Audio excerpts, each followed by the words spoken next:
صلاح الدین کا ایک بڑا ہی کارآمد سالار جو ہمارے قبضے میں تھا جلاد کی نظر ہو گیا۔ اندر چلو، یہ جگہ محفوظ نہیں۔ وہ دونوں عالم کے ساتھ اٹھے اور باہر نکل گئے۔ باہر جو 6 آدمی کھڑے تھے وہ اندھیرے میں بکھر گئے۔ وہ اب عالم کے گھر میں داخل ہوئے۔ صاف ستھرا گھر تھا، کئی کمرے تھے۔ 2-3 کمروں میں سے گزر کر وہ ایسے کمرے میں گئے جو زمین پر ہی تھا لیکن زیر زمین معلوم ہوتا تھا۔ اس کے سامنے کوڑا کباڑ بکھرا ہوا تھا۔ دروازے کے باہر تالا لگا ہوا تھا۔ صاف پتہ چلتا تھا کہ یہ دروازہ برسوں سے نہیں کھولا گیا اور کھولا بھی نہیں جائے گا۔ ایک پہلو میں کھڑکی تھی، اسے ہاتھ لگایا تو کھل گئی۔ عالم اندر گیا، اس کے پیچھے یہ دونوں آدمی اندر چلے گئے۔ اندر سے کمرہ خوب سجا ہوا تھا۔ دیوار کے ساتھ سنہری سلیب لٹک رہی تھی۔ اس کے ایک طرف حضرت عیسیٰ علیہ السلام کی دستی تصویر اور دوسری طرف حضرت مریم علیہ السلام کی تصویر تھی۔ عالم نے کہا، یہ میرا گرجہ ہے اور پناہ گاہ بھی۔ خطرے کی موت میں آپ کے پاس کیا انتظام ہے؟ آنکھ کی ہری پٹی والے نے پوچھا اور مشورہ دیا۔ آپ کو سلیب اور یہ تصویریں اس طرح سامنے نہیں رکھنی چاہیے۔ یہاں تک کسی کے آنے کا خطرہ نہیں، عالم نے جواب دیا اور ہنس کر کہا، مسلمان بڑی سیدھی اور جذباتی قوم ہے۔ یہ قوم جذباتی الفاظ اور سنسنی خیز دلائل پر مرتی ہے۔ جنس انسان کی سب سے بڑی کمزوری ہے۔ میں ان لوگوں میں یہ کمزوری ابھار رہا ہوں۔ انہیں یہ سبق دے رہا ہوں کہ 4 شادیاں فرض ہیں۔ آہستہ آہستہ انہیں بدکاری کی طرف راغب کر رہا ہوں۔ مذہب کے نام پر تم مسلمانوں سے بدی بھی کرا سکتے ہو، نیکی بھی۔ ہاتھ میں قرآن رکھ کر بات کرو تو یہ لوگ احمقانہ باتوں پر بھی قائل ہو جاتے ہیں اور جھوٹ کو بھی سچ مان لیتے ہیں۔ یہ میرا تجربہ کامیاب ہے۔ میں یہاں اپنے جیسا ایک گروہ پیدا کر لوں گا جو مسجد میں بیٹھ کر اور قرآن مجید ہاتھ میں لے کر ان لوگوں کے جذبہ جہاد کو اور کردار کو قتل کر دے گا۔ عورت کے متعلق میں ان لوگوں کے نظریات بدل رہا ہوں۔ صلاح الدین نے عورتوں کو بھی عسکری تربیت دینی شروع کر دی ہے۔ میں انہیں بتا رہا ہوں کہ عورت کو گھر میں قید رکھو۔ میں اس قوم کی نصف آبادی کو بیکار کر دوں گا۔ فوج کے خلاف نفرت پیدا کرنا ضروری ہے، ہری پٹی والے کے ساتھی نے کہا۔ صلاح الدین ایوبی نے یہی کمال کر دکھایا ہے کہ قوم اور فوج کو ایک کر دیا ہے۔ وہ اس وقت اعلان کر دے کہ یروشلم فتح کرنا ہے تو مصر کی ساری آبادی اس کے ساتھ چل پڑے گی، لیکن وہ ایسا اعلان نہیں کرے گا۔ عالم نے کہا، وہ دانش مند ہے، وہ جذباتی لوگوں کو پسند نہیں کرتا۔ وہ صرف ایک تربیت یافتہ سپاہی کو 100 غیر تربیت یافتہ جوشیلے آدمیوں پر ترجیح دیتا ہے۔ وہ کھوکھلے نعروں سے قوم کو بھڑکاتا نہیں، حقیقت کی بات کرتا ہے۔ یہ ہمارا کام ہے کہ اس کی قوم کو حقیقت اور تربیت سے دور رکھیں اور اسے جذباتی بنا دیں۔ اس قوم میں شعور کی بجائے جوش رہ جائے، وہ جوش جس میں حقیقت پسندی اور دانش مندی نہ ہو۔ دشمن کے پہلے تیر سے ہی ٹھنڈا پڑ جائے، خواہ تیر قریب سے گزر جائے۔ ہم ان میں صرف جوش رہنے دیں گے۔ تم نے سنا ہے کہ میں اپنے درس میں صلاح الدین ایوبی کی بہت تعریفیں کر رہا تھا۔ یہ باتیں تو ہم بعد میں کر لیں گے، اس آدمی نے کہا۔ دونوں اونٹنیاں دکھا دیں اور یہ بتائیں کہ ہمیں یہاں کس وقت اور کس طرح پناہ مل سکتی ہے، اور یہاں کوئی اپنا اور آدمی رہتا ہے یا نہیں؟ نہیں، عالم نے جواب دیا، یہاں اور کوئی نہیں رہتا۔ ان کے درمیان کوئی شک و شبہ نہیں رہا تھا۔ وہ خفیہ الفاظ میں ایک دوسرے کو پہچان چکے تھے۔ عالم کمرے سے نکل گیا، واپس آیا تو اس کے ساتھ 2 بڑی ہی خوبصورت اور جوان لڑکیاں تھیں۔ یہی وہ 2 لڑکیاں تھیں جن کے متعلق اس نے لوگوں کو بتایا تھا کہ یہ اس کی بیویاں ہیں۔ انہیں وہ سر سے پاؤں تک برقعے میں چھپا کر لایا تھا، مگر ان 2 آدمیوں کے سامنے وہ بے پردہ آئیں۔ عالم نے ان کا تعارف دونوں آدمیوں سے کرایا اور الماری میں سے شراب کی بوتل نکالی۔ ایک لڑکی گلاس لے آئی، شراب گلاسوں میں ڈالی گئی۔ ان دونوں آدمیوں نے شراب کو ہاتھ نہ لگایا۔ پہلے کام کی باتیں کر لیں، ہری پٹی والے نے کہا۔ تمہیں 2 آدمیوں کو قتل کرنا ہے، دوسرے نے کہا، صلاح الدین ایوبی کو اور علی بن سفیان کو۔ ہماری مجبوری یہ ہے کہ ہم نے دونوں کو نہیں دیکھا۔ ہمیں دونوں آدمی دکھا دیں۔ کیا آپ نے انہیں دیکھا ہے؟ اتنا دیکھا ہے کہ دونوں کو اندھیرے میں بھی پہچان سکتا ہوں، عالم نے کہا۔ میں نے جو مہم شروع کر رکھی ہے اس کے لیے ضروری تھا کہ دونوں کو اچھی طرح پہچان دوں۔ علی بن سفیان اتنا ذہین اور گھاگ ہے کہ اپنے کسی جاسوس کو یہاں بھیجنے کی بجائے خود یہاں آ سکتا ہے۔ اگر وہ بھیس بدل کر میرے سامنے آئے تو بھی میں اسے پہچان لوں گا۔ اور صلاح الدین ایوبی کے متعلق کیا خیال ہے؟ ہری پٹی والے نے پوچھا۔ اسے بھی خوب پہچانتا ہوں، عالم نے جواب دیا۔ ہری پٹی والے نے اپنے دونوں ہاتھ اپنی کن پٹیوں پر رکھے، داڑھی کو پکڑا اور ہاتھوں کو نیچے کو جھٹکا دیا۔ اس کی لمبی داڑھی اور گھنی مونچھیں اس کے چہرے سے الگ ہو گئیں۔ پیچھے چھوٹی سی داڑھی رہ گئی جو نہایت اچھی طرح تراشی ہوئی تھی۔ مونچھیں بھی تراشیدہ تھیں۔ لمبی داڑھی اور گھنی مونچھیں مصنوعی تھیں جو اب اس نے اپنے ہاتھ میں لے رکھی تھیں۔ اس نے آنکھ سے ہری پٹی بھی نوچ کر پرے پھینک دی۔ عالم جہاں تھا وہیں بت بن گیا۔ اس کی آنکھیں ٹھہر گئیں اور اس کا منہ کھل گیا۔ دونوں لڑکیاں حیران و ششدر کبھی اس آدمی کو دیکھتی جس نے اپنا بہروپ اتار دیا تھا، کبھی عالم کو دیکھتی جس کا رنگ لاش کی طرح ہو گیا تھا۔ عالم کے منہ سے حیرت اور گھبراہٹ میں ڈوبی ہوئی سرگوشی نکلی۔ صلاح الدین ایوبی؟ ہاں دوست، اسے جواب ملا، میں صلاح الدین ایوبی ہوں، تمہاری شہرت سن کر تمہارا درس سننے آیا تھا۔ سلطان ایوبی نے اپنے ساتھی کی داڑھی کو مٹھی میں لے کر جھٹکا دیا تو اس کی داڑھی چہرے سے الگ ہو گئی۔ انہوں نے عالم سے کہا، آپ اسے بھی پہچانتے ہوں گے؟ پہچانتا ہوں، عالم نے ہارے ہوئے لہجے میں کہا، علی بن سفیان۔ علی بن سفیان کی صرف ٹھوڑی پر داڑھی تھی۔ اچانک لڑکیاں اور عالم پیچھے کو دوڑے اور الماری میں سے چھرا نما تلواریں نکال لیں، مگر وہ ادھر کو گھومے تو ان کی تلواریں جھک گئیں، کیونکہ صلاح الدین ایوبی اور علی بن سفیان نے چوغوں کے اندر سے ہی اسی قسم کی تلواریں نکال لی تھیں۔ لڑکیوں کو تیغ زنی کی مشق تو کرائی گئی تھی، لیکن دو پیشہ ور تیغ زنوں کے مقابلے میں نہ آ سکیں، ان سے تلواریں رکھوا لی گئیں۔ علی بن سفیان باہر نکل گیا۔ ذرا سی دیر میں 6 آدمی جو باہر کھڑے تھے اسی سائز کی تلواریں سونتے کھڑکی میں سے کود کر آ گئے۔ دوسرے دن مسجد کے سامنے اس علاقے کے لوگوں کا ہجوم تھا۔ وہاں چند ایک سرکاری اہلکار بھی تھے جو لوگوں کو باری باری عالم کے اس خفیہ کمرے میں لے جا رہے تھے جہاں صلیب، حضرت عیسیٰ علیہ السلام اور مریم علیہ السلام کی تصویریں آویزاں تھیں۔ لوگوں کو شراب کی بوتلیں بھی دکھائی گئیں۔ اہلکار لوگوں کو عالم کی اصلیت بتا رہے تھے اور وہ جہاد کا جو نظریہ پیش کرتا رہا تھا اس کی وضاحت کر رہے تھے۔ سلطان ایوبی کی ہدایت پر علی بن سفیان نے سارے ملک میں جاسوسوں کا جال بچھا دیا تھا، کیونکہ یہ ثابت ہو گیا تھا کہ ملک میں خصوصاً قاہرہ میں صلیبیوں نے بہت سے جاسوس اور تخریب کار بھیج دیے تھے۔ صلیبیوں نے مسلمانوں کی کردار کشی کی جو زمین دوز مہم چلائی تھی وہ سلطان ایوبی کو زیادہ پریشان کر رہی تھی۔ انہیں جب علی بن سفیان نے اطلاع دی تھی کہ ایک مسجد کا پیش امام ہر رات درس دیتا ہے اور اسلامی نظریات کو بگاڑ رہا ہے تو سلطان ایوبی نے فوراً ہی یہ حکم نہیں دیا تھا کہ اس عالم کو گرفتار کر لو۔ انہوں نے کہا تھا، علی، مذہب میں فرقہ بندی شروع ہو گئی ہے، یہ پیش امام کسی فرقے کا ہوگا، یہ بھی ہو سکتا ہے کہ وہ قرآن کی اپنی تفسیریں پیش کر رہا ہو۔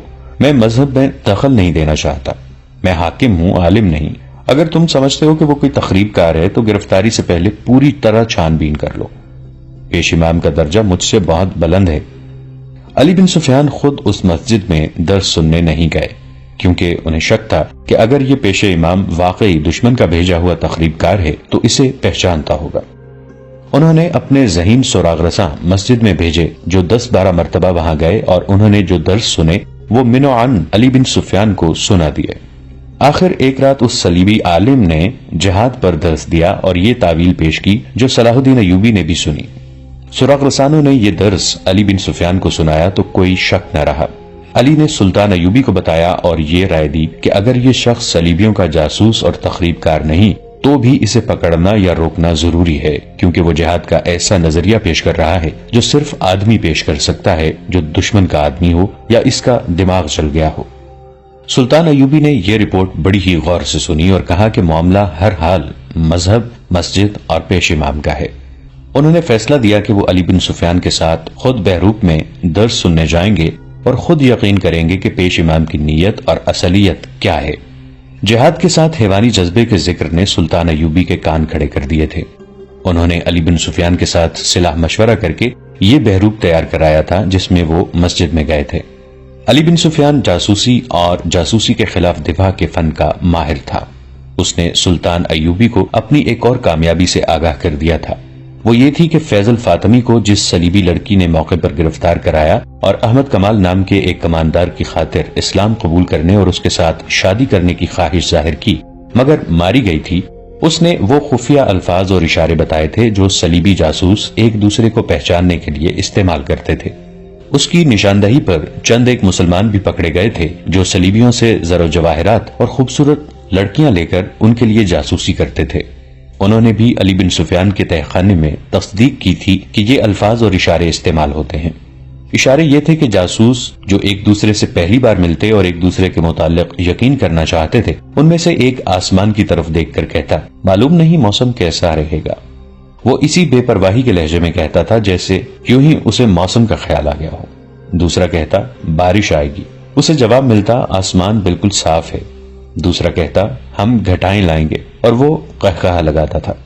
قہقہے کی ضرورت یہ ہوتی تھی کہ یہ مکالمہ کوئی اور سن لے یا دوسرا آدمی جاسوس نہ ہو تو وہ یہ سمجھے کہ اس آدمی نے مذاق کیا ہے۔ علی بن سفیان کو بتایا گیا تھا کہ یہ خفیہ مکالمہ اس وقت بدلا جائے گا جب یہ ظاہر ہو جائے گا۔ دوسری بات جو علی نے معلوم کی تھی وہ یہ تھی کہ جاسوس ایک دوسرے کو اپنا نام نہیں بتاتے۔ ان کا ہیڈ کوارٹر فلسطین کا ایک قصبہ شوبک تھا جو ایک قلعہ تھا۔ یہ صلیبیوں کا جاسوسی کا مرکز تھا۔ ان انکشافات کے سہارے سلطان ایوبی اور علی بن سفیان بہروپ میں مسجد میں چلے گئے۔ انہوں نے جہاد کے درس کی خواہش ظاہر کی تو عالم نے خواہش پوری کر دی۔ پھر وہ اس کے پاس اکیلے رہ گئے اور ان خفیہ مکالموں نے عالم کو بے نقاب کر دیا۔ اس کے بعد جیسا کہ ہم پہلے بیان کر چکے ہیں، اس نے بعد میں بیان دیا تھا کہ وہ اتنا کچا جاسوس نہیں تھا کہ وہ اجنبی آدمیوں کے آگے اپنا آپ ظاہر کر دیتا۔ اسے ان خفیہ الفاظ نے پھنسایا کیونکہ یہ مکالمہ ہر ایک جاسوس کو بھی معلوم نہیں ہوتا۔ یہ جاسوسوں کے اعلیٰ درجے کا مکالمہ ہے، اس سے نیچے اس سے کوئی جاسوس واقف نہیں ہوتا۔ اس مکالمے کے بعد کا قہقہا خاص طور پر قابل ذکر تھا۔ اس کے بغیر ایک دوسرے پر اپنا راز فاش نہیں کیا جاتا تھا۔ سلطان ایوبی نے قہقہا لگایا تھا، وہ اپنے ساتھ 6 جانبازوں کو بھی لے گئے تھے تاکہ بوقت ضرورت مدد دیں۔ علی بن سفیان نے اس جاسوس کو اور دونوں لڑکیوں کو اپنے تہ خانے میں بند کر دیا اور سب سے پہلے اس علاقے میں جا کر تفتیش کی کہ یہ شخص اس مسجد پر قابض کس طرح ہوا اور اس سے پہلے وہ جس جھونپڑے میں رہتا تھا اسے کس نے دیا تھا۔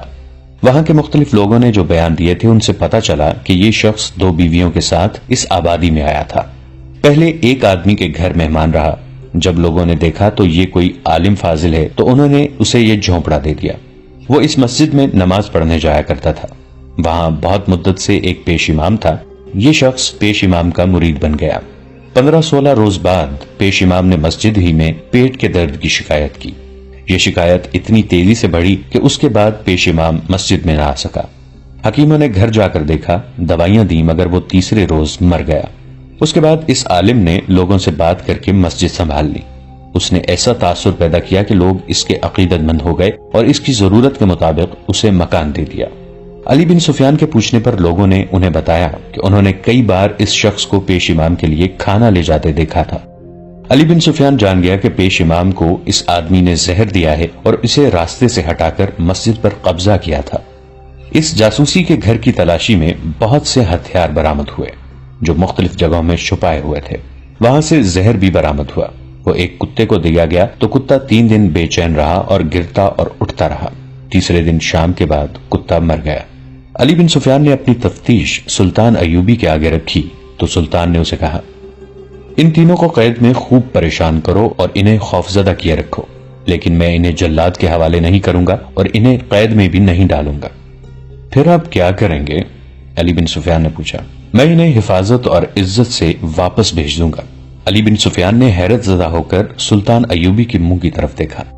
سلطان نے کہا، میں ایک جوا کھیلنا چاہتا ہوں علی، ابھی مجھ سے کچھ نہ پوچھنا، میں سوچ رہا ہوں کہ یہ بازی لگاؤں یا نہیں۔ انہوں نے ذرا توقف سے کہا، کل دوپہر کے کھانے کے بعد نائب سالاروں، مشیروں، اعلی کمانداروں اور انتظامیہ کے ہر شعبے کے سربراہ کو میرے پاس لے آنا، تمہاری موجودگی بھی ضروری ہے۔ علی بن سفیان نے اس رات پہلی بار اس عالم سے تفتیش کی لیکن وہ بڑا سخت آدمی نکلا۔ اس نے کہا، غور سے میری بات سن لو علی بن سفیان، ہم دونوں ایک ہی میدان کے سپاہی ہیں۔ تم میرے ملک میں کبھی پکڑے گئے تو مجھے امید ہے کہ تم جان دے دو گے، اپنے ملک اور اپنے قوم کو دھوکہ نہیں دو گے۔ تم یہی توقع مجھ سے رکھو، مجھے معلوم ہے میرا انجام کیا ہوگا۔ اگر میں تمہیں وہ ساری باتیں بتا دوں جو تم مجھ سے پوچھنا چاہتے ہو تو بھی تم لوگ مجھے بخشو گے نہیں۔ مجھے اس تہ خانے میں مرنا ہے، خواہ تم جلاد سے مرواؤ اور خواہ اذیت میں ڈال کر مار دو، پھر میں کیوں اپنی قوم کو دھوکہ دوں؟